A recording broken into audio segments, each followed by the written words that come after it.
এই যুবকের এমন অসুখ দিছেন, যৌবন নষ্ট হয়ে গেছে।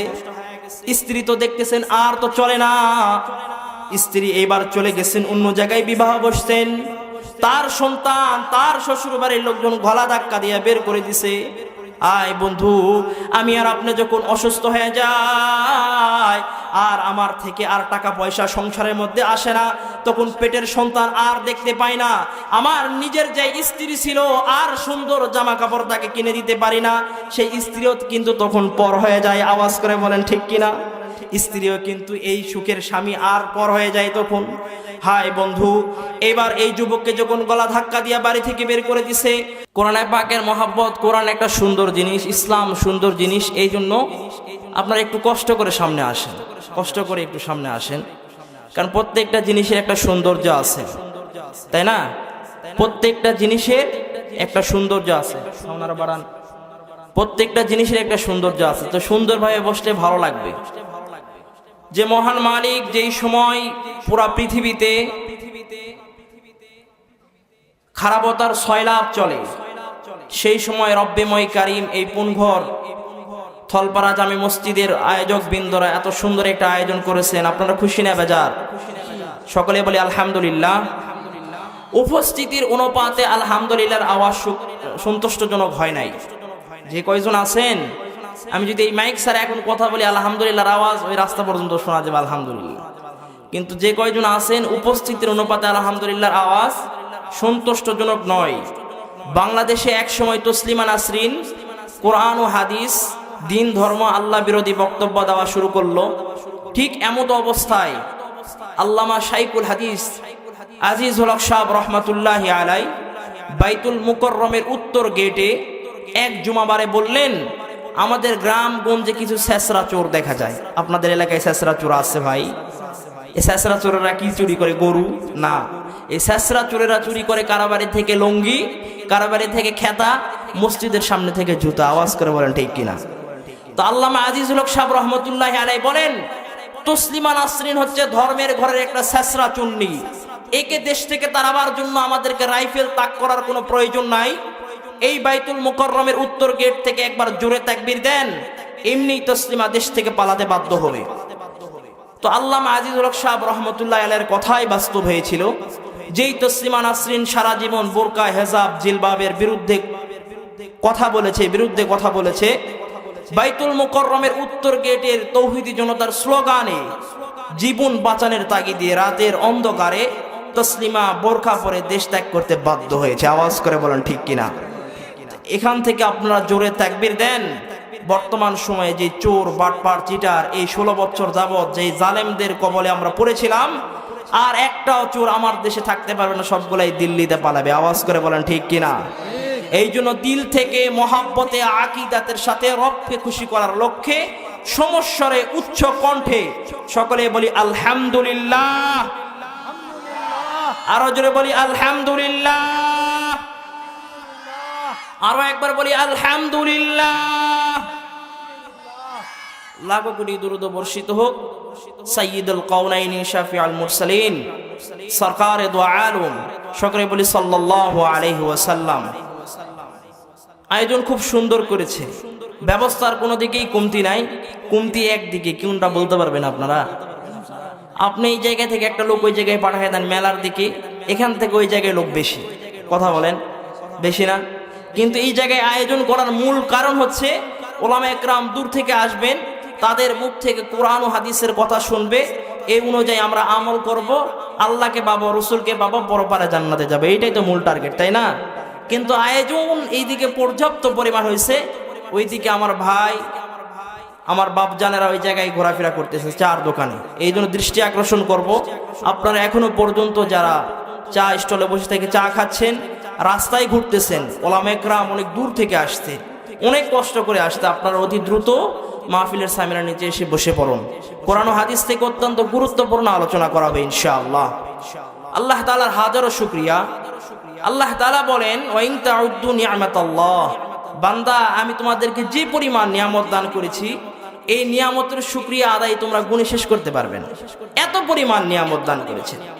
এই যে আল্লাহ আজকের এই দিনটা খুব সুন্দর একটা পরিবেশ সৃষ্টি করেছেন, এটাও আল্লাহর একটা নিয়ামত।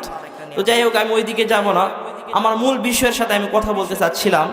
বিষয়টা হচ্ছে পবিত্র কোরআনে কারিম থেকে যে আয়াতে কারিমা তেলাওয়াত করেছি, এই আয়াতের এখানে যারা হাফেজ সাহেব আছেন বুঝবেন, এই আয়াতের শুরুতে একটা শব্দ আছে, শেষের দিকে অল্প কিছু কয়েকটা শব্দ আছে, মাঝখান থেকে আমি তেলাওয়াত করেছি।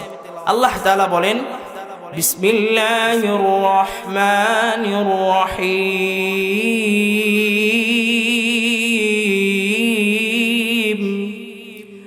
কিতাবুন আনজালনাহু ইলাইকা লিতুখরিজান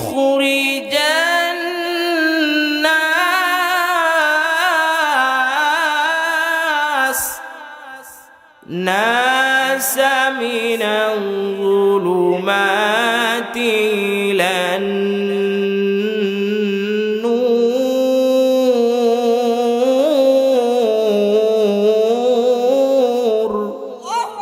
আল্লাহ তাআলা বলেন, মুফহুমি তরজমা করতেছে আপনারা যেন বোঝেন।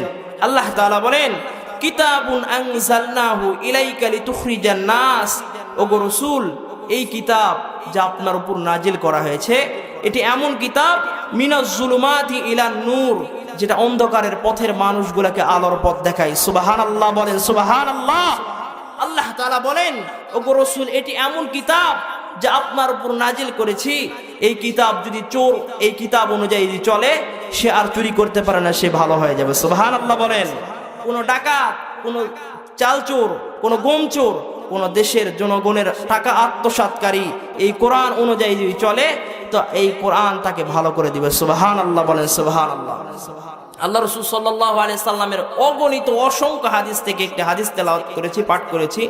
আল্লাহ রাসূল সাল্লাল্লাহু আলাইহি সাল্লাম বলেন, মান ক্বরাআল কোরআন, যে কোরআন পড়েছে, ফাস্তাযহারাহু, যে কোরআনকে সংরক্ষণ করেছে, ফাআহাল্লা হালালাহু, যে হালালকে হালাল অনুযায়ী চলেছে, ওয়া হাররামা হারামাহু, হারামকে জেনে দূরে সরে থেকেছে, ফাআদখালাহুল্লাহুল জান্নাহ, আল্লাহ তাআলা ওই ব্যক্তিকে জান্নাতের মধ্যে দিবেন। সুবহানাল্লাহ বলেন।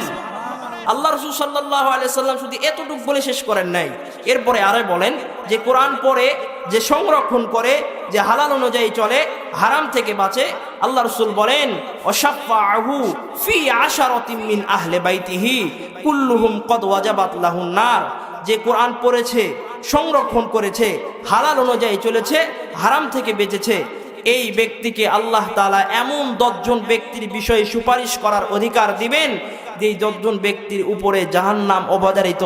এইরকম ব্যক্তিকে একজন কোরআন পড়নেওয়ালা, হেফাজত করনেওয়ালা সুপারিশ করে জান্নাতের মধ্যে নিয়ে যাবেন। সুবহানাল্লাহ, সুবহানাল্লাহ। আল্লাহ বললেন, কোরআন অনুকে এই কিতাব এমন কিতাব যা অন্ধকারের পথের মানুষগুলোকে আলোর পথ দেখায়। আল্লাহ রাসূল সাল্লাল্লাহু আলাইহি সাল্লাম বললেন যে এই কোরআন যে পড়ে, এই কোরআন যে সংরক্ষণ করে, হালাল অনুযায়ী চলে, হারাম থেকে বাঁচে, আল্লাহ তাআলা তাকে জান্নাতের মধ্যে প্রবেশ করাবেন। সুবহানাল্লাহ বলেন। আল্লাহ রাসূল বলেন, এই ব্যক্তিকে 10 জন ব্যক্তির বিষয়ে সুপারিশ করার অধিকার দিবেন, যে জাহান্নাম অবধারিত হয়ে গেছে এমন 10 জন ব্যক্তি, তাদেরকে জান্নাতে নিয়ে যাওয়ার মতো অধিকার আল্লাহ দান করবেন। সুবহানাল্লাহ, সুবহানাল্লাহ। তাহলে আল্লাহ কি পরিমাণ একটা সুযোগ বান্দাদেরকে দিয়ে দিয়েছেন, রাসূল সাল্লাল্লাহু আলাইহি সাল্লাম কি পরিমাণ আল্লাহর পক্ষ থেকে একটা সুযোগ দিয়েছেন। তাহলে কোরআন পড়ার দ্বারা আমরা কোথায় যাব ভাই? আওয়াজ করে বলেন, জান্নাতে। কোরআন পড়ার দ্বারা কোথায় যাব? তাহলে কোরআন পড়ার দ্বারা যদি জান্নাতে যায়, আমরা এটা জানলাম আজকে, তাহলে আমাদের বাচ্চাদেরকে তো জন্মের পরে যখন কথা বলতে শিখে, বুঝতে শিখে, তখন তো আমরা শুরুতেই তাকে শিখাই হাট্টিমা টিম টিম। আওয়াজ করে বলেন ঠিক কিনা? হাট্টিমা টিম টিম, ঘোড়ার টিম শিখাই তাকে ঘোড়াই বানিয়ে দেই, সে বড় হলে আর মানুষ হয় না। একটা কথা শুনে রাখেন, যে ব্যক্তি জন্মের পরেই তার দিলের মধ্যে, তার পবিত্র জবান দিয়ে যে সন্তানের আল্লাহর ঐক্যবাদের কথা বের হয়, আল্লাহর প্রশংসা বের হয়, কোরআনের শিক্ষা বের হয়, সে বড় হলে কোনোদিন পিতামাতাকে বৃদ্ধাশ্রমে রাখতে পারে না। আওয়াজ করে বলেন ঠিক কিনা? দেখছেন আপনারা কোনোদিন টুপিওয়ালা জুব্বাওয়ালা তার মা বৃদ্ধাশ্রমে আছে? নাই। কারণ শুরুতেই তার অন্তরের মধ্যে যখন কোরআনের ভয়, আল্লাহর ভয়, কোরআনের শিক্ষা অন্তরের মধ্যে যায়, এই ব্যক্তি বড় হলে তার পিতামাতাকে রাজা আর রানীর মতো সম্মান করে। আওয়াজ করে বলেন ঠিক কিনা? তাহলে আমরা আমাদের বাচ্চাদেরকে শুরুতে কোরআনের শিক্ষা দিব না হাট্টিমা টিম টিম শিক্ষাবো ভাই? কোরআন শিক্ষা দিব। আপনি কোরআন শিক্ষা দেওয়ার পরে তারপর যে লাইনে পড়ান, কোনো বিরোধিতা নাই। ডাক্তার বানান, ইঞ্জিনিয়ার বানান, আপনি জজ বানান, ব্যারিস্টার বানান, যেইটাই বানান, কোনো সমস্যা নাই।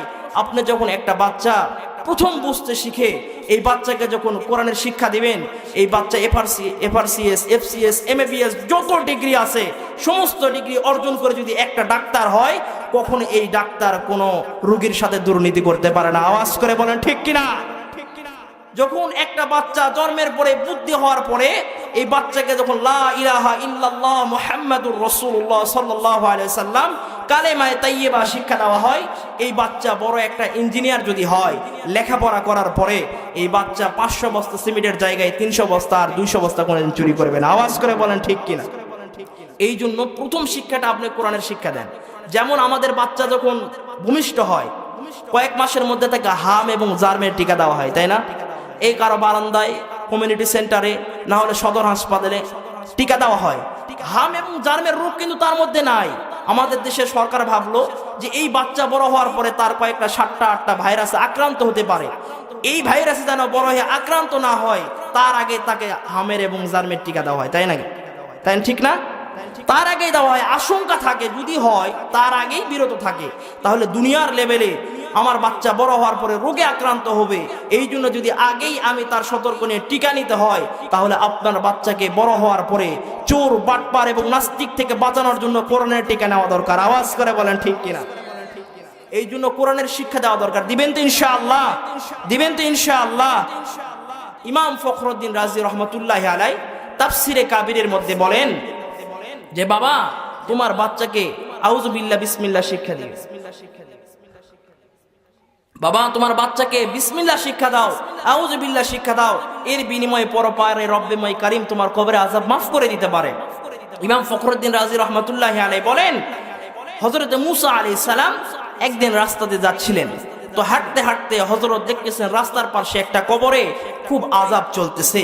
গোলামের কবরের মধ্যে এই পরিমাণ আগুন জ্বলতেছে, এই আগুন জ্বলার কারণে গোলাম হাউ মাউ করে চিৎকার করতেছে আর কান্না করতেছে আর বলতেছে, আমাকে বাঁচাও, ও আমার ভাই তুমি আমাকে বাঁচাও, ও আমার বন্ধু তুমি আমার কবর থেকে, আমার আযাব থেকে আমাকে বাঁচাও। বারবার চিৎকার করতেছে আর কান্না করতেছে। মূসা আলাইহিস সালাম রাস্তার পাশ থেকে দীর্ঘ সময় পর্যন্ত দেখলেন আর ভাবতেছিলেন, হায় কি কারণে এই ব্যক্তিকে জাহান্নামের আগুনের মধ্যে গ্রেফতার করেছেন। তো হুজুর দীর্ঘ সময় প্রত্যক্ষ করার পরে আবার তিনি তিনার রাস্তাতে যাচ্ছেন, আবার ওনার কাজে গেছেন, কাজ শেষ করার পরে আবার তিনি ওই রাস্তাতে ব্যাক করতেছিলেন। হঠাৎ করে দেখতেছেন যে রাস্তাতে কিছুক্ষণ আগে যাওয়ার সময় দেখলো যে কবরের মধ্যে গোলামের কবরে আযাব চলতেছিল, কিন্তু এখন যখন ব্যাক দিয়ে আসতেন তো দেখতেছেন যে কবরে আযাব ছিল, এই কবরে এখন আর কোনো আযাব নাই, ওই গোলাম এখন জান্নাতের মধ্যে বসা। সুবহানাল্লাহ বলেন সুবহানাল্লাহ। मौत को समझा है गाफिल इख्तितामे जिंदगी, मौत को समझा है गाफिल इख्तितामे जिंदगी, दर हकीकत मौत तेरे इब्तिदाए जिंदगी, दर हकीकत मौत तेरे इब्तिदाए जिंदगी, आइश इशरत के लिए दुनिया नहीं, याद रख तू बंदा है मेहमान ही, याद रख तू बंदा है मेहमान ही। হাই বন্ধু, এবার মূসা আলাইহিস সালাম দেখতেছেন হাই কিছুক্ষণ আগে কবরের মধ্যে আযাব হওয়ার কারণে গোলাম চিৎকার দিয়ে কান্না করতেছেন আর বলতেছেন, ভাই আমারে বাঁচাও, কিন্তু এখন দেখতেছেন আর কবরের মধ্যে আর কোনো আযাব নাই। মূসা আলাইহিস সালাম অবাক হয়ে গেলেন, রব্বে কারীম আল্লাহ তাআলার দিকে মুতাওয়াজ্জু হইলেন। এবার আল্লাহকে ডাক দিয়ে বললেন, আল্লাহ কিছুক্ষণ আগে দেখলাম গোলামের কবরের মধ্যে আযাব হওয়ার কারণে গোলাম কান্না করতেছে, চিৎকার করতেছে আল্লাহ, কিন্তু এখন দেখতেছি গোলামের কবরের মধ্যে আর কোনো আযাব নাই। মূসা আলাইহিস সালাম এইরকম যখন আল্লাহর দিকে মুতাওয়াজ্জু হলেন, এবার হযরত জিবরাইল আলাইহিস সালাম এসে বললেন, আল্লাহর পয়গম্বর মূসা কালিমুল্লাহ, আপনি কবরওয়ালাকে জিজ্ঞাসা করেন। এই কবরওয়ালার জবানকে আল্লাহ খুলে দিয়েছেন। সুবহানাল্লাহ বলেন সুবহানাল্লাহ। এবার মূসা আলাইহিস সালাম কবরওয়ালা গোলামের দিকে মুতাওয়াজ্জু হলেন, ভাই এবার কবরওয়ালাকে ডাক দিয়ে বলেন, ভাই কিছুক্ষণ আগে দেখলাম তোমার কবরের মধ্যে আগুন জ্বলতেছে, জাহান্নামের আযাবের কারণে তুমি চিৎকার করে কান্না করতেছিলা, কিন্তু এখন দেখতেছি তোমার কবরের মধ্যে আর কোনো আযাব নাই, কেমন করে তোমার কবরে আযাব বন্ধ হয়ে গেল? এইবার গোলাম ডাক দিয়ে বলেন, হুজুর আপনি যা দেখেছেন, যা শুনেছেন, বাস্তব দেখেছেন, বাস্তব শুনেছেন। আমি যখন দুনিয়ার জগতের মধ্যে ছিলাম, এই দুনিয়ার জগতে থাকা অবস্থায় আমি আল্লাহর হুকুম মানি নাই। নামাজ পড়ার হুকুম ছিল, নামাজ আমি মানি নাই। হালাল অনুযায়ী চলার কথা ছিল, হালাল অনুযায়ী চলি নাই। হারাম থেকে বাঁচার কথা ছিল, হারাম থেকে বাঁচি নাই। রব্বেময় কারিমের হুকুম আদেশ অমান্য করার কারণে রব্বেময় কারিম আজকে আমাকে অন্ধকার কবরের মধ্যে বন্দী করছে, আগুন জ্বালাই দিছে। জাহান্নামের আগুনের মধ্যে পড়তেছিলাম, নিজেকে আর সহ্য হয় না, এই জন্য চিৎকার করে কান্না করেছি। এইবার মুসা আলাইহিস সালাম বললেন, কেমনে তোমার কবরে আযাব মাফ হইল?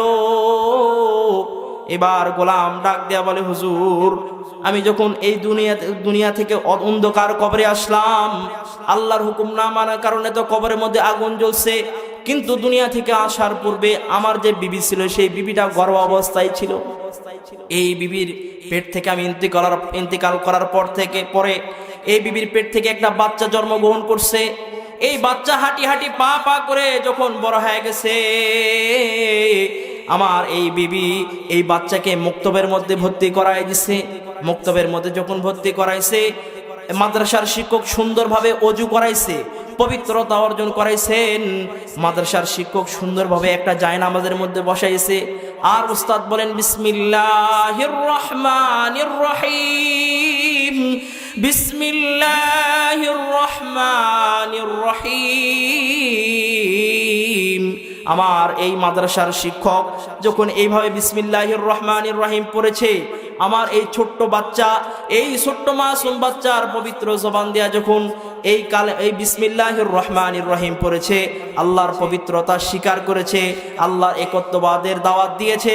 রব্বেময় কারীম একজন ফেরেশতা আর একজন ফেরেশতাকে ডাক দিয়া কয়, আমার গোলাম তো ভুল করার কারণে তার কবরের মধ্যে আযাব হয়েছে, কিন্তু আমার গোলামের এই ছোট্ট মাসুম বাচ্চা, আজকে তার সন্তান স্কুলেও পড়তে পারতো, আজকে তার সন্তান জাগতিক শিক্ষায় শিক্ষিত হইতে পারতো, কিন্তু এই বাচ্চার প্রথম জবান দিয়া, কসি জবান দিয়া আমি রব্বেময় কারীমের যখন প্রশংসা হয়েছে, আয় ফেরেশতা আর গোলামের কবরের মধ্যে আযাব দিস না, আর আগুন জ্বালাস না, দে দে আমার গোলামের কবরের মধ্যে জান্নাতের ব্যবস্থা করে দে। সুবহানাল্লাহ, সুবহানাল্লাহ। হাই বন্ধু, ইমাম ফখরুদ্দিন রাজি রহমাতুল্লাহি আলাইহি বলেন, তোমার বাচ্চাকে আউযুবিল্লাহ বিসমিল্লাহ শিক্ষা দাও, এর বিনিময়ে তোমার কবরের মধ্যে আল্লাহ তাআলা আযাব মাফ করে দিবেন। হাই বন্ধু, তাফসিরে কাবিরের মধ্যে থেকে আমরা এটা বুঝতে পারলাম যে আমার বাচ্চা যদি কোরআন শিক্ষা করে, আমার বাচ্চা যদি আল্লাহর শিক্ষায় শিক্ষিত হয়, তো আল্লাহ রাব্বুল আলামিন আমার কবরে আযাব মাফ করবেন। সুবহানাল্লাহ, বলেন সুবহানাল্লাহ। ইমাম ফখরুদ্দিন রাজি রহমাতুল্লাহি আলাইহি বলেন, মুসা আলাইহিস সালাম বলতেছেন, তাহলে এই জন্যই তোমার কবরে আযাব মাফ। তাহলে আজকে আমি বলতে চাই, আপনার সন্তান, আপনি বুঝতেছেন, জানতেছেন, শুনতেছেন যে কোরআনে কারীম শিক্ষা করার দ্বারা আমি মারা গেলে আমার সন্তান আমার কবরের পাশে গিয়ে দোয়া করবে, এর বিনিময়ে রব্বেময় কারীম আমার কবরে আযাব মাফ করে দিবে। কিন্তু বড় দুঃখ লাগে, বড় কষ্ট লাগে, এত শোনার পরেও, এত জানার পরেও আমার বাচ্চার জবান দিয়ে সর্বপ্রথম হাট্টিমা টিমটিম আর ঘোড়া ডিমি আমরা বের করি। আওয়াজ করে বলেন ঠিক কিনা? আমাদের বাচ্চাকে সর্বপ্রথম এইটাই আমরা শিখাই। আর এই যদি বলে একবার হাট্টিমা টিম টিম, এই ছড়াটা মিথ্যা বানোয়াট ছড়া যদি একবার বলে, তো আমরা বাপ দাদার নানা ওই সন্তানের মুখ আর গাল আর কিছু ঠিক রাখি না। আওয়াজ করে বলেন ঠিক কিনা? আমার কথা আপনারা বুঝতেছেন? খারাপ লাগতেছে নাকি? তাকবীর দেন তো একবার, লিল্লাহে তাকবীর, লিল্লাহে তাকবীর, লিল্লাহে তাকবীর। কোরআন সুন্নাহ যেখানে, আলহামদুলিল্লাহ। তো কোরআনে কারীম শিক্ষা করার দ্বারা রব্বেময় কারীম কবরের আযাব আপনি মাফ করে দিতে পারে। তাহলে একটা বিষয় বোঝেন ভাই, এত কষ্ট করে সন্তানকে মানুষ করলাম, এত পরিশ্রম যে সন্তানের, এখানে দেখতেছি অনেক ভাই এই জায়গায় পিতা, অধিকাংশ ভাই পিতা হয়ে গেছেন, কেউ দাদা নানা হয়ে গেছেন। এখানে আপনারা জানেন পিতা হয়ে গেছেন, পিতার যে যোগ্যতা, পিতার যে বিষয়, এটা আপনাদেরকে আর বোঝানো আমার মতো কোনো ক্ষমতা নাই, দরকার নাই, প্রয়োজন নাই। করতে একটা সন্তানকে সাফল্য দরজা পর্যন্ত পৌঁছাইতে একটা পিতাকে কি পরিমাণ মেহনত করতে হয় সেটা আপনারা জানেন না? শরীরের রক্ত ঘাম করে পয়সা উপার্জন করে আমরা সন্তানের পিছনে খরচ করি, তাহলে যেই সন্তান আমরা এত টাকা পয়সা এত কষ্ট আর মেহনত করে সন্তানের পিছনে আমরা পরিশ্রম করে সন্তানকে মানুষ করতেছি, তার আগামী দিন উজ্জ্বল করার জন্য এই যে আমাদের শ্রম, এই যে আমাদের কষ্ট, তাহলে ওই সন্তান যদি আমি মারা যাওয়ার পরে আমার কবরের পাশে রব্বির হামহুমা কামা রব্বায়ানি সগীরা, এইটা যদি ভাড়া করা 100 টাকা হুজুর দিয়ে এসে বলতে হয়, এর চাইতে আর পরাকুপালা বাপ আমরা নাই। আওয়াজ করে বলেন ঠিক কিনা? আমরা পরাকুপাল পিতা, যে আমরা আমাদের সন্তানকে এমন শিক্ষা দিয়েছি যে আমার কবরের পাশে এসে দাঁড়ায় আমার সন্তান আমার জন্য দোয়া করতে পারতেছে না, ভাড়া করা হুজুরে দোয়া করে নেওয়া লাগে। বড় দুঃখের বিষয় এই যে আমরা সন্তানের জন্য আমরা পিতারা কি পরিমাণ কষ্ট করি ভাই, কি পরিমাণ মেহনত, সারাটা দিন মাঠে পরিশ্রম করতেছি, 300-400 টাকা দিন। এই যে মাঠের মধ্যে কি গরম ঠান্ডা কুয়াশা কিচ্ছু মানি না, পিতারা যায় কাজ করতেছি। সন্তান কিছু চাইছে, পকেটের মধ্যে টাকা নাই, মনের মধ্যে তখন খুঁতবুত শুরু হয়ে যায়, হাই রে আমার সন্তান কলিজার টুকরা আমার ময়না পাখি আমাকে বলল, বাবা আব্বা এটা বাজার থেকে আপনি নিয়ে আসেন, আর আমি আর আপনি পিতা টাকা থাক কিনা থাক হয়তো কারো থেকে ধার করে হলেও নিয়ে আসি সন্তানের জন্য খাবার। আওয়াজ করে বলেন ঠিক কিনা ভাই? তাহলে এই যে সন্তানের জন্য এত কষ্ট এত পরিশ্রম এত মেহনত করার পরেও সন্তান যদি আমাকে ভাত কাপড় না দেয়, তাহলে জীবনে কি করলাম? কিচ্ছুই হলো না। এই জন্য ভাই ইতিহাসের মধ্যে লেখেন, আমরা এখানে অনেক সন্তানও আছি, আমাদেরও তো পিতামাতা ছিল, হয়তো এখন এখানে অনেকের পিতামাতা নাই, নিজের হাত দ্বারা পিতামাতাকে অন্ধকার কবরের মধ্যে নামাইছেন। ইতিহাস লেখে যদি একটা সন্তান পিতামাতাকে ভাত কাপড় নাও দেয়, পিতামাতার সাথে সম্পর্ক নাও রাখে, তারপরে কিন্তু পিতামাতা ওই সন্তানের উপর বদদোয়া দেয় না। আওয়াজ করে বলেন ঠিক কিনা? ওই সন্তানের জন্য দোয়াই করে যে আমার সন্তান এত কষ্ট করে লেখাপড়া তাকে করাইছি, সে তার স্ত্রী বউ সন্তান নিয়ে ভালো করে থাক, এই দোয়াই করে, বদদোয়া কিন্তু করে না। মুসলমান ভাইরে, ইতিহাসের মধ্যে লেখেন এক মা তার সন্তানকে বড় কষ্ট বড় মহাব্বত বড় মেহনত করে মানুষ করছেন। এই সন্তান যখন বিবাহ করছে, এই সন্তান বিবাহ করার পরে তার স্ত্রী সন্তান নিয়ে বহুদূর দেশে চলে গেছে। মা আর বাবার কোনো খোঁজ খবর নাই, দীর্ঘ কয়েক যুগ পার হয়ে গেছে, মার কোনো খোঁজ খবর নাই, বাবার কোনো খোঁজ খবর নাই, পিতা মাতার সাথে আর কোনো সম্পর্ক নাই। হাই বন্ধু, দীর্ঘ যুগ পার হয়ে গেছে, এইদিকে এই বৃদ্ধ মা অসুস্থ হয়ে গেছে, তার বাপ এমন অসুস্থ হয়েছে, অসুস্থ হওয়ার কারণে কান্না করতে করতে সন্তানকে দেখতে পায় না, সন্তানের সাথে যোগাযোগ নাই, সন্তানের জন্য কান্না করতে করতে দুইটা চোখ অন্ধ হয়ে গেছে। আর এই যুবকের বাপ অসুস্থ হয়ে এক সময় মারা গেছে। হাই বন্ধু, এই সন্তানের মা, স্বামী তো নাই, এখন আয় রোজগারের তো কোনো ব্যবস্থা নাই, কি খাবে কোথায় পাবে? এই সন্তানের মা তার স্বামীর যে ঘর বিটা ছিল, জায়গা জমি ছিল, এটা বিক্রয় করে দিছে। রব্বেময় কারিম আসমান থেকে তো দেখতেছেন, আহকামুল হাকিমিন, যে আমরা নিমক হারাম সন্তান, আল্লাহ তো আর নিমক হারাম নয়, নাউজুবিল্লাহ, আল্লাহ তো আহকামুল হাকিমিন নাই বিচারক। আসমান থেকে দেখতেছেন, হাই ওই যুবকের আল্লাহ তাআলা নারাজ হয়ে গেছেন ওই যুবকের উপরে। আল্লাহ তাআলা ওই যুবকের এমন একটা অসুখ দিছেন, যে অসুখের কারণে ওই যুবকের যৌবন নষ্ট হয়ে গেছে। হাই বন্ধু, স্বার্থ ছাড়া এই দুনিয়ার কিন্তু কেউ দাম দেয় না। আপনার মাথার মধ্যে তেল নাই, এলাকার মানুষ আপনাকে দাম দিবে না। আপনার মাথায় তেল আছে, আপনাকে যে চিনে না সেও দাম দেয়। আওয়াজ করে বলেন ঠিক কিনা? স্পষ্ট ভাষায় বলতে চাই, আমাদের সমাজের সাধারণ জনগণ, খেটে খাওয়া মানুষ, এদেরকে এক প্রকার আমাদের সমাজের এক শ্রেণীর মানুষ আছে, তাদেরকে মানুষ মনে করে না। আওয়াজ করে বলেন ঠিক কিনা? আপনার চিরাধুরা কাপড় পরে থাকেন, দিন আনেন দিন খান, আপনার সমাজের মধ্যে কোনো দাম নাই। আর সুদখোর, বাটপার, চোর, চিটার, এদের সমাজের মধ্যে দাম বেশি। আওয়াজ করে বলেন ঠিক কিনা? সুদখোরের দাম বেশি রে ভাই, যাবেন কোথায় আজকে? আর যে হালাল নিজের শরীরের রক্ত ঘাম করে হালাল পয়সা উপার্জন করে কাম করে খাচ্ছে, এর কোনো দামই নাই। হাই, এইবার আল্লাহ তাআলা তো উপর থেকে দেখতেছেন, এই যুবকের এমন অসুখ দিছেন, যৌবন নষ্ট হয়ে গেছে। স্ত্রী তো দেখতেছেন আর তো চলে না, স্ত্রী এইবার চলে গেছেন অন্য জায়গায় বিবাহ বসছেন। তার সন্তান, তার শ্বশুর বাড়ির লোকজন গলা ধাক্কা দিয়ে বের করে দিছে। আয় বন্ধু, আমি আর আপনি যখন অসুস্থ হয়ে যাই আর আমার থেকে আর টাকা পয়সা সংসারের মধ্যে আসে না, তখন পেটের সন্তান আর দেখতে পাই না, আমার নিজের যে স্ত্রী ছিল আর সুন্দর জামা কাপড় তাকে কিনে দিতে পারি না, সেই স্ত্রীও কিন্তু তখন পর হয়ে যায়। আওয়াজ করে বলেন ঠিক কিনা? স্ত্রীও কিন্তু এই সুখের স্বামী আর পর হয়ে যায় তখন। হায় বন্ধু, এবার এই যুবককে যখন গলা ধাক্কা দিয়া বাড়ি থেকে বের করে দিছে, আর তো যাওয়ার কোনো জায়গা নাই। এবার এই যে দীর্ঘ যুগ পিতা মাতার সাথে কোনো সম্পর্ক নাই, এইবার লাঠিতে ভর করে এইবার তার ওই বাপের ভিটার মধ্যে আসতেন। দূর থেকে দেখতেছেন তার ওই বাপের ভিটার মধ্যে আর তার বাপের বাড়ি নাই। এখন ওই তার বাপের যে জায়গায় বাড়ি ছিল ওই জায়গার মধ্যে বিশাল একটা আঙ্গুর বাগান হয়ে গেছে। এই যুবক লাঠিতে ভর করে এই আঙ্গুর বাগানের এক রাখাল আঙ্গুর গাছের ডাল কাটতেছেন, তার কাছে এসে দাঁড়াইছে, ডাক দেয়া বলতেছে, ভাই এইটা কি অমুক ব্যক্তির জায়গা নয়? আঙ্গুর বাগানের রাখাল ডাক দিয়ে বলতেছে, হ্যাঁ অমুক ব্যক্তির জায়গা। যুবক বলে, সে কোথায়?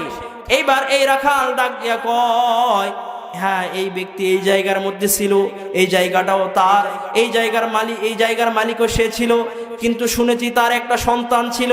এই সন্তান পিতা মাতার সাথে সম্পর্ক না রাখার কারণে বাপটা সন্তানের জন্য চিন্তা করতে মইরা গেছে। আর এই বাড়ির যে মহিলা ছিল এই মহিলাটা সন্তানের জন্য কাঁদতে দুইটা চোখ অন্ধ হয়ে গেছে।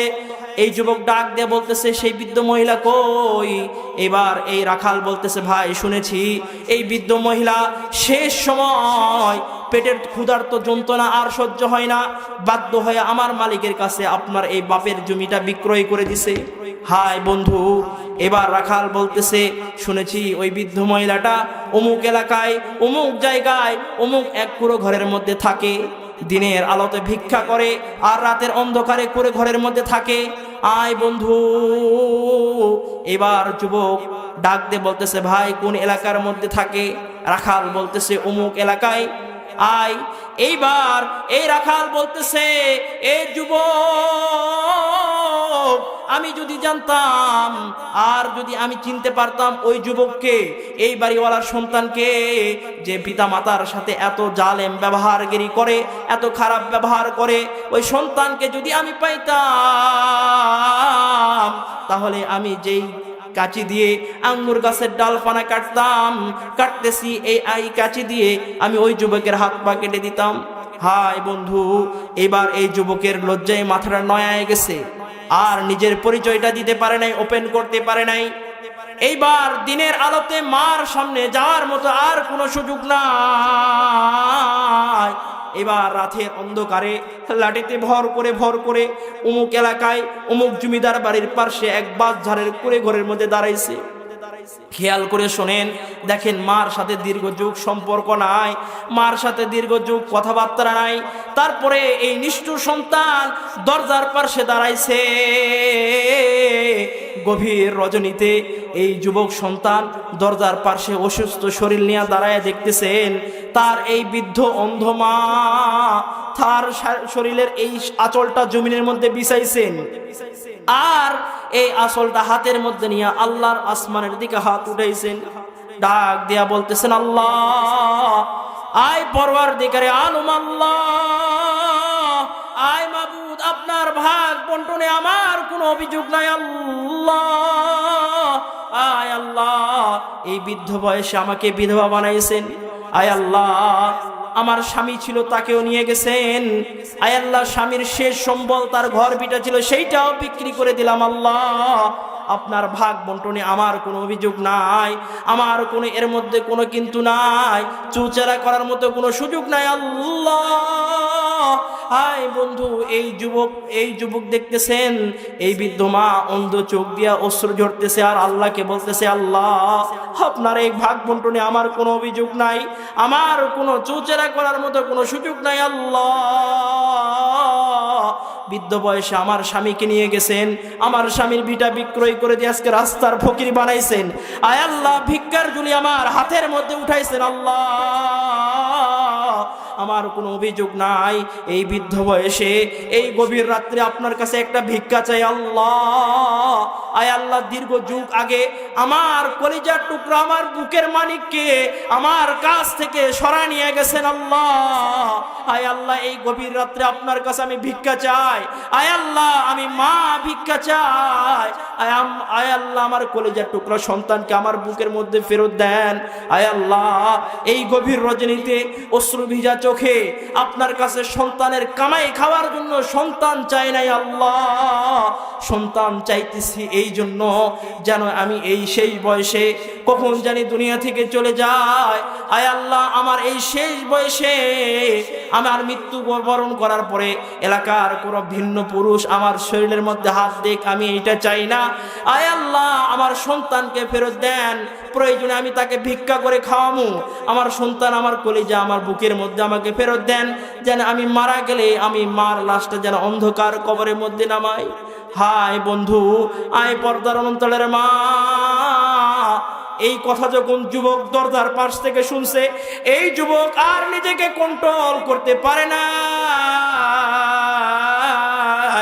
এইবার দরজার পাশ থেকে চিৎকার বলে মা বলে পায়ে পড়ে গেছে মা, আর বলতেছে মা আমারে মাফ করে দাও। আয় মা, আমারে তুমি মাফ করে দাও। আয় মা, তোমার সাথে আমি বেয়াদবি করেছি মা, আমারে তুমি মাফ করে দাও। হায় বন্ধু, এইবার যখন মার পায়ের নিচে পড়ে গেছে, এবার মা এবার সন্তানের এই অন্ধ চোখে দুই হাত দ্বারা মা এবার সন্তানের শরীরের মধ্যে হাতায় আর বলতেছে, হায় সন্তান, তোর বডিটা কত সুন্দর ছিল, এই হাত দ্বারা তোর শরীরের মধ্যে আমি তেল মালিশ করে দিছি, কিন্তু তোর তো দেহ আজকে ভেঙে গেছে। এইবার এই সন্তান বারবার বলতেছে আর কাঁদতেছে, মা তুমি আমারে মাফ করে দাও। এইবার মা অশ্রু ভিজা চোখে বলতেছে, সন্তান দীর্ঘ কয়েক যুগ তুই মা বলে ডাকিস নাই, অন্তরের মধ্যে ব্যথা। দীর্ঘ কয়েক যুগ মা কেমন আছে, বাবা কেমন আছে দেখিস নাই, অন্তরের মধ্যে তোর উপর ক্ষোভ ছিল। দীর্ঘ কয়েক যুগ পর্যন্ত খরচ দিস নাই। তোর বাবা অসুস্থ হয়ে চিকিৎসা বেগরে তোর বাবা ইন্তিকাল করেছে। তুই তো কলিজার টুকরা, নয়নের মণি, তোকে দেখতে না পাই আমার চোখ দিয়ে কান্না করতে করতে দুইটা চোখ অন্ধ হয়ে গেছে। তুই খরচ দিস নাই। তোর বাবা মারা যাওয়ার পরে আমি জায়গা জমি বিক্রয় করে দিছি রে সন্তান। আজকে আমি রাস্তার ফকির, দিনের আলোতে ভিক্ষা করি আর রাতের অন্ধকারে সেই ভিক্ষা করা জিনিসগুলা খাই। অন্তরের মধ্যে ব্যথা জমা ছিল, কিন্তু তুই বলিস মাফ করে দেওয়ার কথা। আর আজকে যখন ওই দরজার পাশ থেকে যখন মা বলে চিৎকার দিয়ে আমি মার পায়ের উপর পড়ছস, এই যে দীর্ঘ কয়েক যুগের ব্যথা এক মা ডাকে সব মাফ হয়ে গেছে। সুবহানাল্লাহ, সুবহানাল্লাহ। যুবক যখন মা বলে ডাক দিছেন, এই মা বলতেছেন, তুই যখন দরজার পাশ থেকে আমার পায়ে এসে পড়ছিস আর মা বলে ডাক দিছিস, আমার অন্তরে আর তোর উপর কোনো ক্ষোভ নাই। সুবহানাল্লাহ। আরে ভাই, মা তো এমন, বাবা তো এমন, বাবার সাথে কোনো সম্পর্ক নাই, তারপরে বাবা আপনার জন্য বরদোয়া করে না, মাকে ভাত কাপড় দেন না, তারপরে মা আপনার জন্য বরদোয়া করে না। বড় দুঃখ লাগে। হাই ভাই, বিবাহ করার পরে সুন্দর স্ত্রীর জন্য স্ত্রী বলে যে আমার আব্বা আসবে, আপনার শ্বশুর বাড়ি থেকে আপনার শ্বশুর আসবে, আর এই সুন্দর বিবি পাওয়ার পরে মা বাবাকে ভুলে গিয়ে এই যুবককে বলতেছে আপনারা শ্বশুর শাশুড়ি আসবে, এইটা নিয়ে আসেন, আপেল নিয়ে আসেন, ফলমূল নিয়ে আসেন, কমলা নিয়ে আসেন, সুন্দর খাবার নিয়ে আসেন। হাই ভাই, শ্বশুর শাশুড়ি বছর 6 মাসে একবার দুইবার আসে, তাদের জন্য সুন্দর খাবার আপনি নিয়ে যায় তাদেরকে খাওয়াচ্ছেন, আর পাশের রুমে ভাঙ্গা ঘরের মধ্যে মাকে শোয়ায় রাখছেন। ভুলে একবার কপাল পরা সন্তান মাকে মাও বলে ডাক দেয় না। আওয়াজ করে বলেন ঠিক আছে না নাই? এরকম আপনাদের এলাকায় আছে এরকম সন্তান যে সুন্দর বিবি পাইছে, হাই রে ভাই, শ্বশুর আব্বা আব্বা বলে ডাকতে মুখ দিয়ে ফেনা তোলে।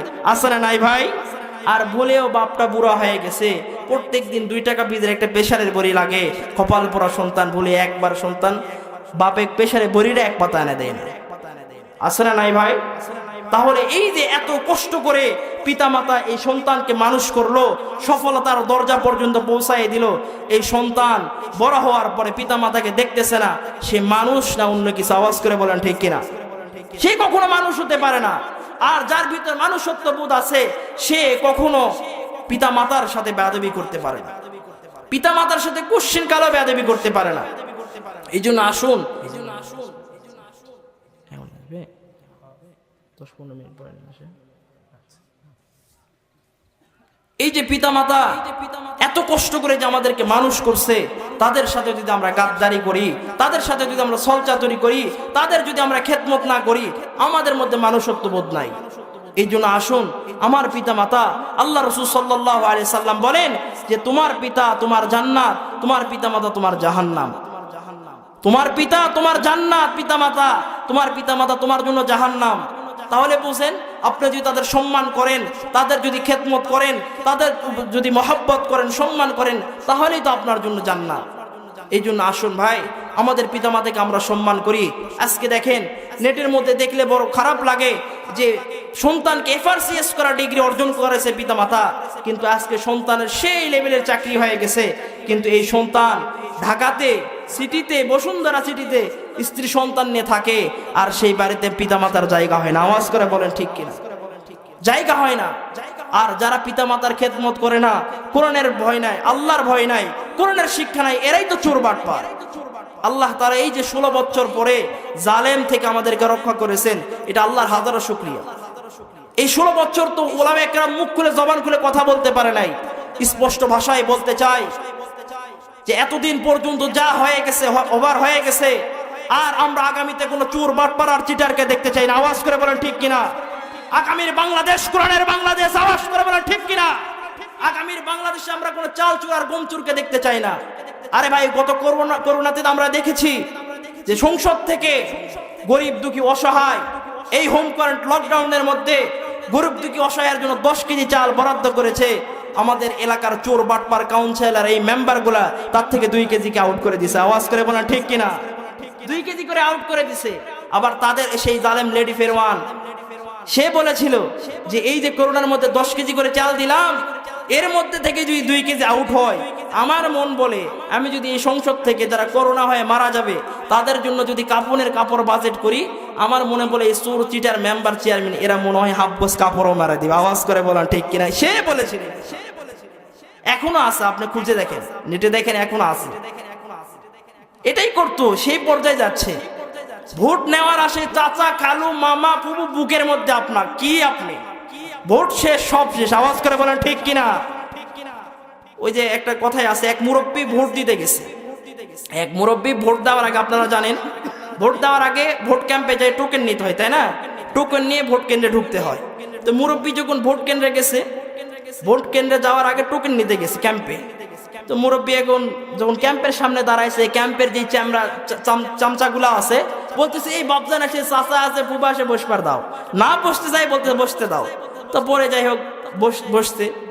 এখন এই মুরব্বী গরমের সময়, এখন মুরব্বী কইছে, বাবা 1 গ্লাস পানি দাও। তো মুরব্বী যখন পানি চেয়েছে ভোটের সময়, তো জানেনি তো, বলে এই প্রতিগত সিল মারেন, 1.5 কেজি জিলাপি আপনার বরাদ্দ। আওয়াজ করে বলেন ঠিক কিনা? তো মুরব্বী এখন বসতে, মুরব্বী না বলতেই 7 আপ ঢালছে। আর মুরব্বী তো গ্রামের সাধারণ মানুষ, 7 আপ কোনোদিন বেচারা খায়নি। তো যাই হোক, মুরব্বী এখন এই 7 আপটা যখন ঢালছে কাঁচের গ্লাসে, তো 7 আপটা খায় খুব ভালো লাগছে। তো এই চামচারা বলছে, সুরেরা বলছে যে, চাচা এই প্রতীকের উপর সিল মারেন। আর মুরব্বী তো আলা বলা মানুষ, গ্রামের মানুষ, বোঝেনি তো। তো হুজুর এই এদের কথা শুনে সিল মারে আসছে। তো ভোট টোট দেওয়া শেষ, বের হয়ে এখন আসতেছে। এখন ওই মুরব্বী তো জীবনে 7 আপ খায়নি, তো খাইয়ে একটু ভালো লাগছে। এখন বেচারা বলতেছে যে 1 গ্লাস তো খেলাম, ভালোই লাগতো, জীবনে তো খাই নাই, তো দেখি যাই একবার। তো পরে যাই হোক, বেচারা আবার নিজের ইয়েতেই আবার ওই ক্যাম্পের দিকে আসতেছে। এখন ক্যাম্পের সামনে যখন দাঁড়াইছে, এখন কেউ চাচাও আর কয় না, কেউ খালুও কয় না, কেউ ফুবাও আর বলে না, বসবারও আর কয় না। মুরব্বী নিজের থেকেই বসছে। যাই হোক, বসতে তখন বসার পরে এখন কেউ পানিও আর খাবার বলতেছে না। মুরব্বী এখন নিজের থেকে বলছে, বাবা কিছুক্ষণ আগে যে ভোট দেবার আগে যে পানিটা খেলাম না, 1 গ্লাস পানি দাও। তো এইবার ওই সুরেরা আর এই 7 আপ দেয় নাই, কাঁচের গ্লাসের মধ্যে ঠান্ডা টিউবওয়েলের 1 গ্লাস পানি দিছে। তো মুরব্বী এখন খায় দেখতেছে পানসা ভালো, আর মিষ্টি তো লাগে না। তো মুরব্বী বলতেছে, বাবা এই পানি লয়, যে পানি গ্লাসের মধ্যে ঢাললে ফস করে ওটা, ওই পানিটা আনা দাও। তো এক সুর ডাক দিয়ে কয়, চাচা ভোটের আগে পানি ফস করে, ভোটের পানি ফস করে না। আর আওয়াজ করে বলেন ঠিক কিনা? এইরকমই অবস্থা। ভোটের আগে দরজার সামনে দাঁড়ায় চাচা, বুবু, আপা, খালু, আমাকে একটা ভোট দিন, আমাকে জয়যুক্ত করেন, আমাকে আগামী সংসদের মধ্যে দাঁড় করেন, আমাকে মেম্বার বানান। ভোটের পর এই ছোটরা একবারও খোঁজ দেয় না। আওয়াজ করে বলেন ঠিক কিনা? একটা জন্ম নিবন্ধন করার জন্য 7 দিন ঘুরতে হয়। আওয়াজ করে বলেন ঠিক কিনা? এই জন্য আগামীর বাংলাদেশ কোরআনের বাংলাদেশ ইনশাআল্লাহ। আল্লাহ তাআলা কবুল করুন। এই জন্য ভাই, কোরআনের যখন জ্ঞান থাকবে, কোরআনের মহব্বত যখন থাকবে, কোরআন যখন আপনার অন্তরে থাকবে, তো তখন কোনো ব্যক্তি পিতামাতার সাথে বেয়াদবি করতে পারে না। কোনো ব্যক্তি, কোনো সন্তান পিতামাতার সাথে খারাপ আচরণ করতে পারে না। এই জন্য আল্লাহ তাআলা অতিরিক্ত জুলুম সহ্য করে না। লেডি ফেরাউন যে সরকার প্রেসিডেন্ট ছিল, কি পরিমাণ জুলুম করেছে জানেন? আরে ভাই, এখনো যারা বলতেছেন আগে যে ছিল সে ভালো ছিল, স্পষ্ট ভাষায় বলতে চাই, ওয়েবসাইট খুলেন, নেট খুলে দেখেন, ছোট্ট বাচ্চা রাফি আর রাহাত ঢাকার বুকে ছাদের উপরে বেলকুনিতে খেলতেছিল, আর জালেমের বুলেটে এই ছোট্ট নিষ্পাপ বাচ্চার বুক ঝাঁঝরা করে ফেলেছে। যে বাচ্চার নিরাপত্তা একজন সরকার দিতে পারে না, সে কখনো এই জনগণের মঙ্গল চায় না। আওয়াজ করে বলে ঠিক কিনা? সে একজন জালেম। আওয়াজ করে বলে ঠিক কিনা? দেলোয়ার হোসেন সাঈদী বলে গেছিল, অতিরিক্ত জুলুম করো না, তোমরা দেশের মাটিতে ইঁদুরের গর্ত পর্যন্ত খুঁজে পাবে না। সেটাই হয়েছে। আওয়াজ করে বলেন ঠিক কিনা? ইঁদুরের গর্ত খুঁজে পায় নাই। বৈষম্য বিরোধী ছাত্র আন্দোলনের এমন গর্জনের কারণে আমার এই শহীদি ভাইয়ের রক্তের বিনিময়ে জালেম সরকারের হাত থেকে আমাদেরকে হেফাজত করেছেন। আওয়াজ করে বলেন ঠিক কিনা? এই জন্য অতিরিক্ত জুলুম, আল্লাহ বলেন অতিরিক্ত জুলুম ছাড় দেয় কিন্তু ছেড়ে দেয় না। ধরতে ধরবে এমন ধরবো তোমাদের নাম নিশানায় কেউ নিতে পারবে না। এখন নিচ্ছে কেউ, মুখে কিন্তু ভয় নামটাও নেয় না। এই জন্য কোরআনের যে সরকারের অন্তরের মধ্যে কোরআনের ভয় থাকবে, তো কোশ্চেন কালেও সে 2 নাম্বারই করতে পারে না, সাধারণ জনের উপর জুলুম করতে পারে না। এই জন্য আসুন আমার সন্তানকে কোরআনের শিক্ষা দেই, তারপরে আপনি দেশের প্রেসিডেন্ট বানান, মেম্বার বানান, চেয়ারম্যান বানান, যেইটাই বানান, সে আর কোনোদিন জনগণের সাথে গাদ্দারি করবে না। আওয়াজ করে বলেন ঠিক কেন? এই জন্য ভাই, নিজের সন্তানকে যখন আমরা কোরআনে কারিম শিক্ষা দিব, এই সন্তান বৃদ্ধ বয়সে পিতামাতাকে রাজা আর রানীর মতো সম্মান করবে। ইতিহাসের মধ্যে এইরকম এসেছে যে সন্তানের জন্য পিতামাতা এই পরিমাণ মহব্বত করেন, আর এই সন্তান যদি পিতামাতার কথা নাও শোনে, এই মা কিন্তু কোনোদিন সন্তানের জন্য বদদোয়া দেয় না। আর যদি কোনো সন্তান পিতামাতার সাথে খারাপ ব্যবহার করে, মা যদি আল্লাহর হুকুম নাও মানে, রসুলের সুন্নত মোতাবেক নাও চলে, এই পিতামাতা যদি সন্তানের বিপক্ষে কোনো দোয়া করে, আসমানের মালিক কিন্তু সাথে সাথে এটা কবুল করে নেয়। আসমানের মালিকের কাছে এই দোয়ার মধ্যে কোনো তফাৎ থাকে না, এই দোয়ার মধ্যে কোনো ব্যারিকেড থাকে না, সরাসরি আল্লাহর দরবারে কবুল হয়। আল্লাহ রাসূল সাল্লাল্লাহু আলাইহি ওয়াসাল্লাম, বুখারী, মুসলিম, তিরমিজি, ইবনে মাজাহ, মুসলিম শরীফের হাদিসের মধ্যে আছেন, 2482 নম্বর হাদিস, মুসলিম শরীফের হাদিস। আল্লাহ রাসূল সাল্লাল্লাহু আলাইহি ওয়াসাল্লাম বলেন, বনি ইসরাইলের মধ্যে এমন একজন আল্লাহর ওলি বুজুর্গ ছিলেন, যেই বুজুর্গ ইবাদত করার কারণে নিজের জায়গা, নিজের ঘর, নিজের গ্রাম ত্যাগ করে পাহাড়ের চূড়ার মধ্যে গিয়ে ইবাদত করতেন। এমন বুজুর্গ, এমন তার ইবাদত, এই ইবাদত এমন ভাবে করতেন, সারা দিন রোজা রাখতেন আর রাতের অন্ধকারে পাহাড়ের চূড়ার মধ্যে তার খানকার মধ্যে ইবাদত করতেন। এই আল্লাহর ওলির নাম, এই বুজুর্গের নাম জুরাইজ, হযরত জুরাইজ রহমাতুল্লাহি আলাইহি। রাসূল সাল্লাল্লাহু আলাইহি ওয়াসাল্লাম বলেন, জুরাইজের অন্তরের মধ্যে এত আল্লাহর প্রেম, দিনের মধ্যে জুরাইজ রোজা রাখতেন আর রাতের অন্ধকারে কিয়ামুল লাইল নামাজের মধ্যে দাঁড়ায় থাকতেন। হযরত জুরাইজ রহমাতুল্লাহি আলাইহি একদিন নামাজের মধ্যে দাঁড়াইছেন, আর তার মা এক বিশেষ কারণে দরজার মধ্যে ডাকতেছে, বাবা আয় জুরাইজ, দরজাটা একটু খোলো, আয় কলেজার টুকরা সন্তান, একটু দরজাটা খোলো, তোমার সাথে জরুরি কথা ছিল। আল্লাহ রাসূল সাল্লাল্লাহু আলাইহি ওয়াসাল্লাম বলেন, জুরাইজ রহমাতুল্লাহি আলাইহি এবার দরজার এপার থেকে যখন মার আওয়াজ কানের মধ্যে গেছেন, জুরাইজ রহমাতুল্লাহ আলাইহি ভাবতেছেন, সলাতি ওয়া উম্মি, আমার নামাজ, আমার মা, আমার নামাজ, আমার মা, নামাজের মধ্যে দাঁড়ায় থাকবো না, মার ডাকে সাড়া দিমু।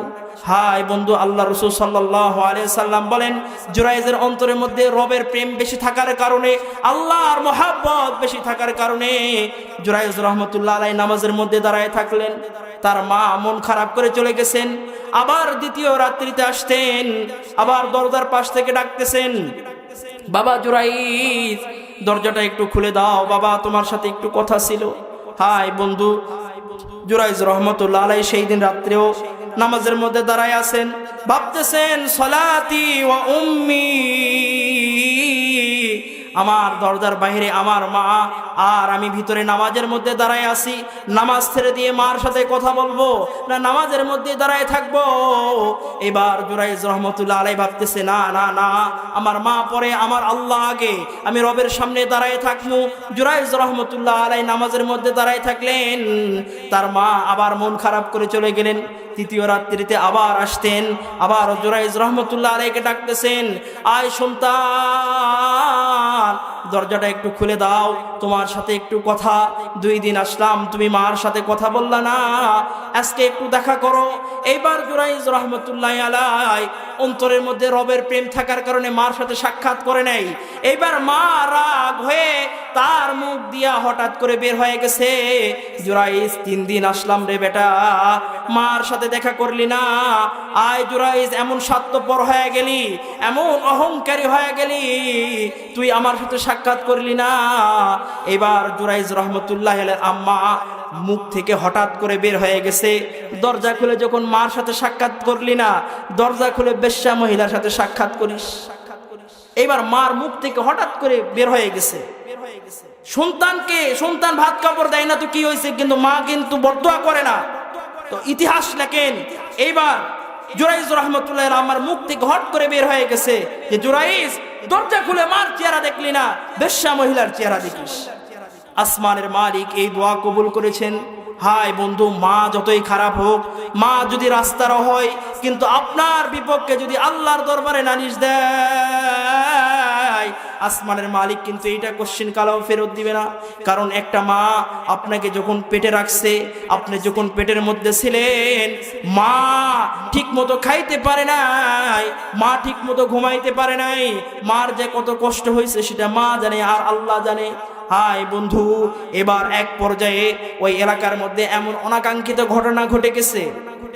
ওই এলাকার এক রাখালিনী মহিলা, যে মাঠের মধ্যে ছাগল চড়ায়, দুম্বা চড়ায়, উট চড়ায়, এই মহিলা এক রাখালের সাথে জেনা হয়ে গেছে। জেনার কারণে তার পেট থেকে বাচ্চা হয়েছে। এখন এই মহিলা এখন ভাবতেছে, হায় হায়, আমার তো বিবাহ হয় নাই, আমি যদি এই বাচ্চা নিয়ে এখন গ্রামের মধ্যে ঢুকি, আমাকে বলে এই বাচ্চার পিতাকে কি জবাব দিব? এখন সে পেরেশানির মধ্যে পড়ে গেছে, কি করবে? হাই বন্ধু, শয়তান তো আছে, শয়তান তো মনের মধ্যে দিচ্ছে খুশকি। আমাদের এলাকার মধ্যে কিছু মানুষ আছে, ভালো থাকতেছে, এটা ভালো লাগে না, মনের মধ্যে গেলে শয়তানি প্যাঁচ আওয়াজ করে, বলেন ঠিক কিনা? 2 ভাই এলাকার মানুষ, পার্শ্ব প্রতিবেশী, তাই দেখেন সে ভালো চলতেছে আর মনের মধ্যে শয়তানি ব্যাস, মাথার মধ্যে শয়তানি ব্যাস, সে ভালো চলতেছে কে, ওর খারাপ কিভাবে করা যায় সেই ধান্দায় থাকে। আওয়াজ করে বলেন ঠিক কিনা? ওর কিভাবে ক্ষতি করা যায় সেই ধান্দায় থাকে, আরেকজনের ভালো দেখতে পায় না। তো এই মহিলার এখন অন্তরের মধ্যে প্যাস শুরু হয়ে গেছে যে কি জবাব দিব। এখন ভাবতেছে, হাই আমি যদি গ্রামের মধ্যে যাই তো জবাব দিব কি? হাই বন্ধু, খেয়াল করে শোনেন, এই মহিলা এখন ভাবতেছে, আমি যদি গ্রামের মধ্যে যাওয়ার পরে আমি বলবো এই সন্তান হলো জুরাইজের, তাহলে আমার সন্তান ভালো একটা বাপ পাবে, এলাকার লোকজন ধরে আমাকে বিবাহ দিয়ে দিবে। এইবার জুরাইজ রহমতুল্লাহ আলাইহির ওই এলাকার ওই রাখালিনী ওই খারাপ মহিলা যখন গ্রামের মধ্যে গেছে, গ্রামের মধ্যে যাবার পরে এখন লোকজন তাকে ধরছে, তুমি বাচ্চা পাইলা কই, তোমার তো বিবাহ হয় নাই। এবার ওই রাখালিনী মহিলা বলছে, এই বাচ্চা জুরাইজের, এটা জুরাইজের ঔরসের সন্তান। এলাকার লোকজন খেপে গেছে, হায় রে হায়, যেই লোকটাকে আমরা আল্লাহর পেয়ারা ভাবতাম, যেই লোকটাকে আমরা আল্লাহর ওলি বুজুর্গ ভাবতাম, যে লোকটাকে আমরা এত মহাব্বত করতাম, এত ভালোবাসতাম, গাছের পয়লা ফল ধরলে তাকে খাওয়াইতাম, বাসার সুন্দর খাবার তার খানকায় দিয়ে আসতাম, সে লোক আজকে জেনা করছে, সে লোক আজকে তার আজকে জেনার থেকে বাচ্চা হয়। হায় বন্ধু, এলাকার লোকজন খেপে গেছে। এইবার পাহাড়ের চূড়ার দিকে রওনা করছেন, ডাক দিয়ে বলতেছেন, এই শয়তান, এই বদমাইশ দরবেশ, তুমি খানকা থেকে বের হও, না হলে তোমার ঘর আমরা আগুন দিয়ে জ্বালায় দিব, না হলে তোমাকে আমরা পিটে মেরে ফেলবো। হায় বন্ধু, এক পর্যায়ে এবার তার ঘর ভাঙ্গা শুরু করছেন। জুরাইজ রহমতুল্লাহ আলাইহি দরজা খুলে দেখেন অবাক কাণ্ড, সমস্ত লোক যেই জায়গায় মহাব্বত করতেন, সমস্ত লোক যেই জায়গায় ভালোবাসতেন, সমস্ত লোক যেই জায়গায় এত সম্মান করতেন, কিন্তু আজকে আর কোনো সম্মান নাই। হাই বন্ধু, এবার জুরাইজ রহমতুল্লাহ আলাই ডাক দিয়ে বলেন, ভাই আমার উপরে এত ক্ষেপ্ত কেন? এবার জুরাইজ রহমতুল্লাহ আলাই ওই এলাকার লোকজন বলে, তোমার জেনার কারণে বাচ্চা হয় আর তুমি নিজেকে ওলি দাবি করো, বুজুর্গ দাবি করো, না না, তুমি কখনো ওলি আর বুজুর্গ হতে পারো না। এবার জুরাইজ রহমতুল্লাহ আলাই বলতেছে, না ওই বাচ্চা আমার নয়।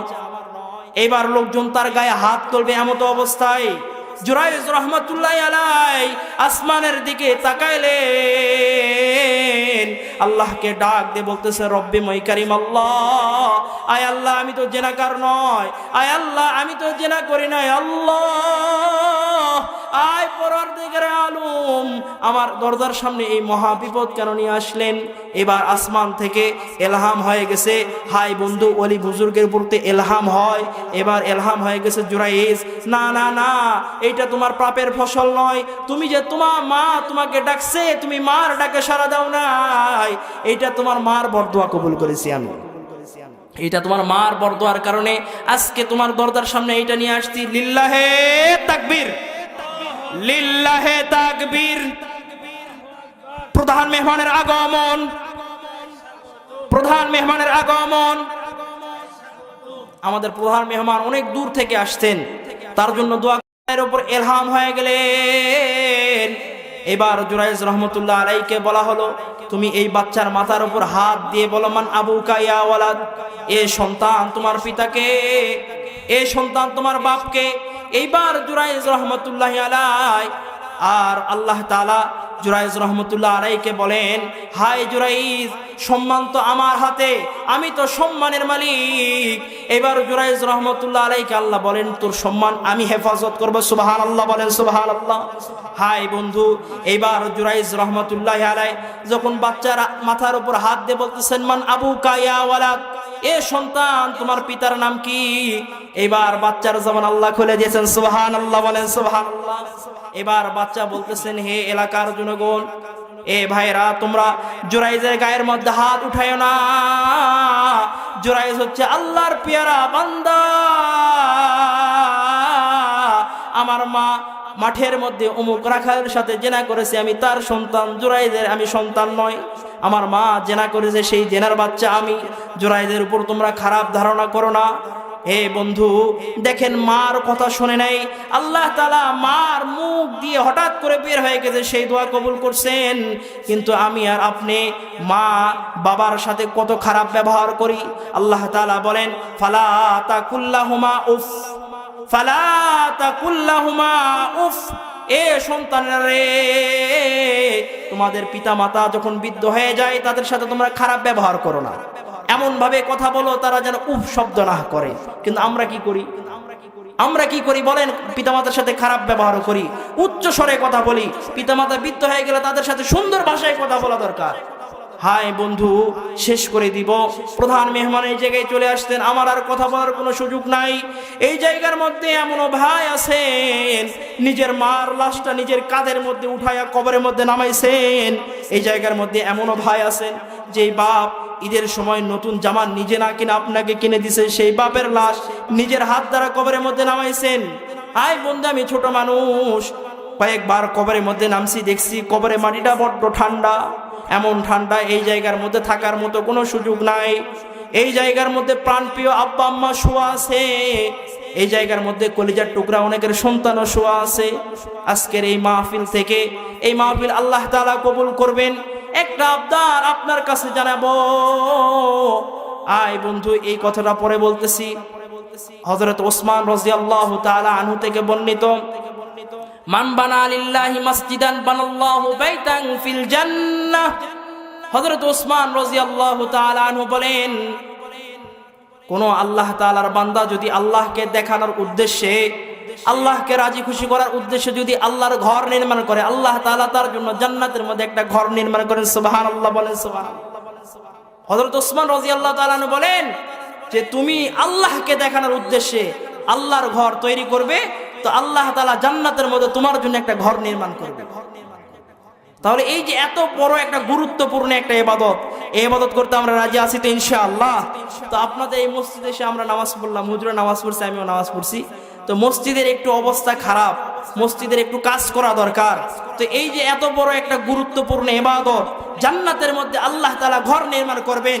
আর সবচেয়ে বড় বিষয় হচ্ছে, যেই মা নিজে না খেয়ে আমাকে আপনাকে খাওয়াইছে, যেই পিতা নিজে কাপড় না পরে আমাকে আপনাকে কাপড় পরাইছে, এমন পিতা আজকে অন্ধকার কবরে, চাইলেও আর তাকে কাপড় দেওয়া যাবে না, এই শীতের সময় চাইলে একটা কম্বলা দেওয়া যাবে না।